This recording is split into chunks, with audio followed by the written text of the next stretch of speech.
May pera kami! May pera kami! May pera kami! May pera kami! Ang sarap madinig mo na. Merong mapera kami. Merong may pera kami. Walang bayad dito. Lahat ito nagmamahal sa bansang Pilipinas.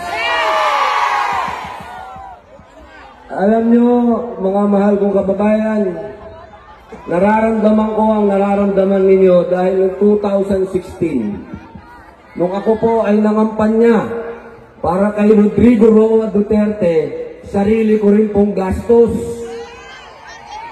Ako po ay umikot dito, hindi lang po sa Europa, hanggang sa Middle East, Southeast Asia, nangampanya po ako, sarili kong pamasahe, sarili kong hotel.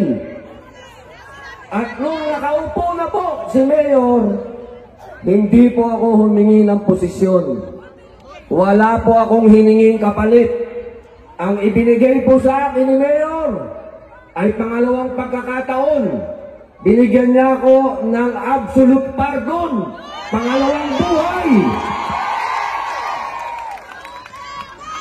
Kaya nandito po ako,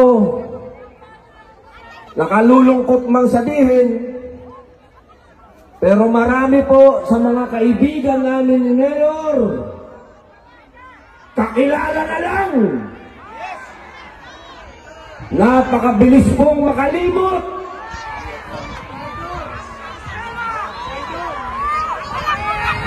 Pero kami naliligayahan sapagkat ang ganap na ito ay nagising ang damdamin ng mga Pilipino. Hindi kami bayad. Hindi kami bayad. Hindi kami bayad. Hindi kami bayad. Hindi kami bayad. May pera kami. Hindi kami bayad. May pera kami. Hindi kami bayad. May pera kami.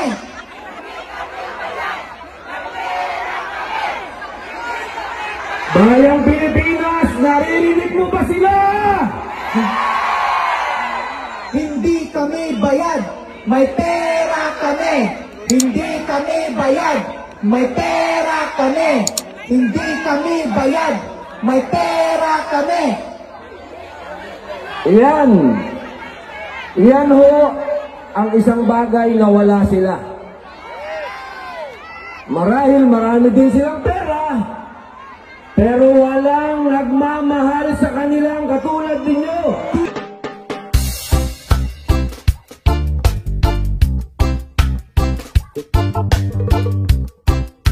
Kung bayad dito.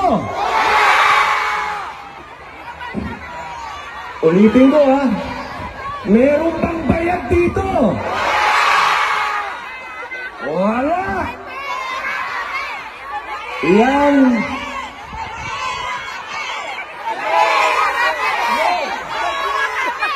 May pera kami!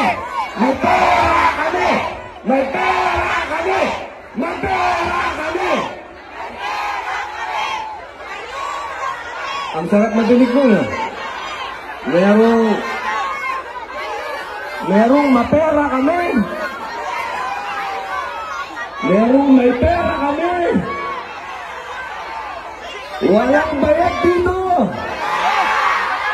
Lahat ito nagmamahal sa bansang Pilipinas.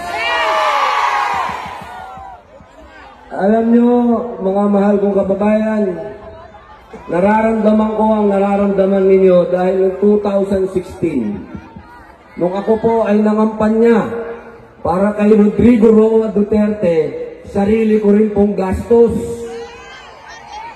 Ako po ay umikot dito, hindi lang po sa Europa, hanggang sa Middle East, Southeast Asia, nangampanya po ako, sarili kong pamasahe, sarili kong hotel. At nung nakaupo na po si Mayor, hindi po ako humingi ng posisyon. Wala po akong hininging kapalit. Ang ibinigay po sa akin ni Mayor ay pangalawang pagkakataon. Binigyan niya ako ng absolute pardon, pangalawang buhay. Kaya nandito po ako, nakalulungkot mang sabihin, pero marami po sa mga kaibigan namin ni Mayor, kakilala na lang. Napakabilis pong makalimot.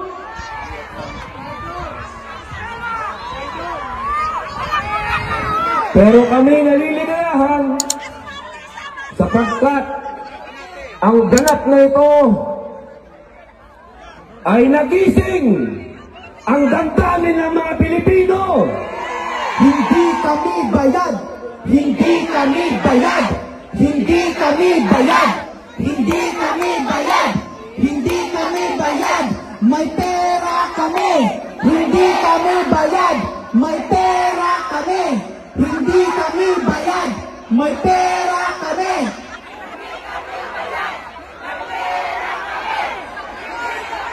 Bayang Pilipinas, naririnig mo ba sila? Hindi kami bayad! May pera kami! Hindi kami bayad! May pera kami! Hindi kami bayad! May pera kami! Yan. Yan ho ang isang bagay na wala sila. Marahil marami din silang pera, pero walang nagmamahal sa kanilang katulad ninyo. Duterte! Duterte! Duterte! Duterte! Duterte! Bilib talaga ako sa mga Pilipino dito.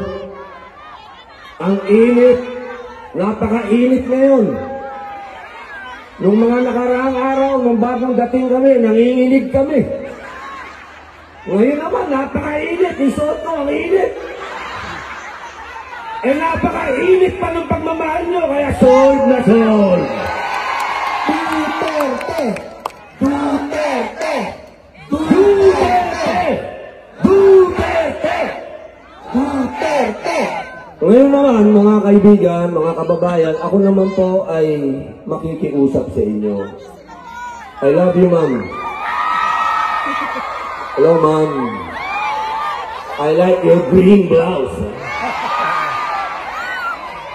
Thank you, sir. Alaikum salam.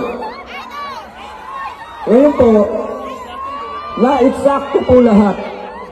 Na-eksakto lahat itong nangyayaring ito sa panahon po ng kampanya. Isipin po ninyo ang nangyari sa amin sa PDP. My brother Michael, welcome. Kala nyo, di ako marunong mag-English ha. That's my brother there. Welcome, my brother. Hanggang doon lang muna tayo sa welcome.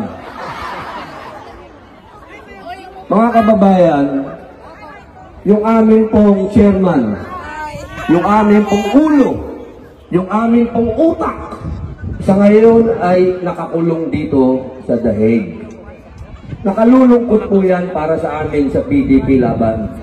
Sapagkat para po kami tinanggalan ng ulo.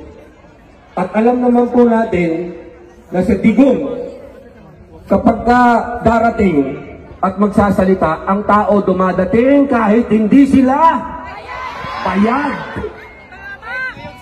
Ngayon po ang problema namin ngayon sa Pilipinas.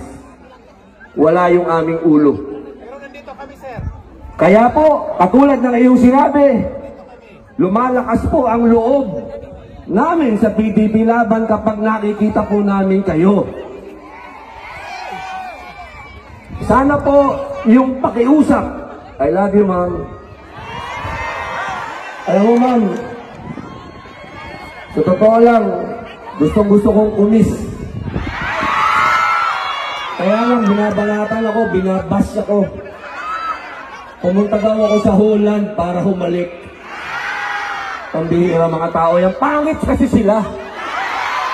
Walang humihingi ng halik sa kanila, kaya kasalanan ko pa kung pangit sila, di ba, man?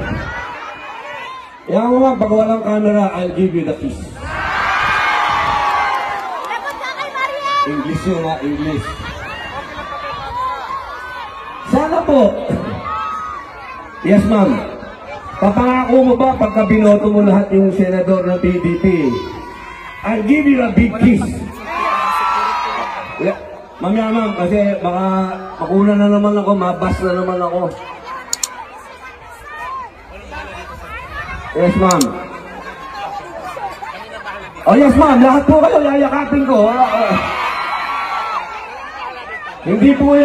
Hindi po yan kahit kailan naging issue sa mga ka-Duterte. Sapagkat ang mga ka-Duterte po malapit sa tao. Lahat po na nagmamahal kay Pangulong Digong, lahat po kami, tinirain ni Digong na maging malapit sa tao. Kaya patawarin niyo po kami, lalong-lalo na po sa mga kapatid kong Muslim, kung na-offend po kayo, doon po sa humiling ng halik at hinalikan ko, patawarin niyo po ako. Pero wala naman pong mali siya yun, kung hindi, yung po ay, yung kababayan natin, napakatagal dito, humingi ng kiss, hindi mo ibibigay, napakadamot mo naman. Ang bihira naman. Opo, kaya mga kababayan, ibabalik ko po dun sa issue, meron po kaming mga kandidato, na ito po yung itinutulak ng ating Pangulong Rodrigo Roa Duterte. Ito pong mga senador na ito, hindi naman po ito basta-basta. Mga abogado po ang iba dito. Nandiyan po si Atty. Lambino, nandiyan po si Atty. Rodriguez, si Vic. Andiyan po si Atty. Marcoleta. Andiyan po si Atty. Bondok. Andyan din po si Atty. Hillo. Andyan din po si Pastor Apollo Kibuloy.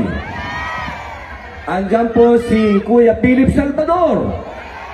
At nandyan po yung anak-anakan ng ating Pangulong Rodrigo Roa Duterte. Nandyan po si Bongo.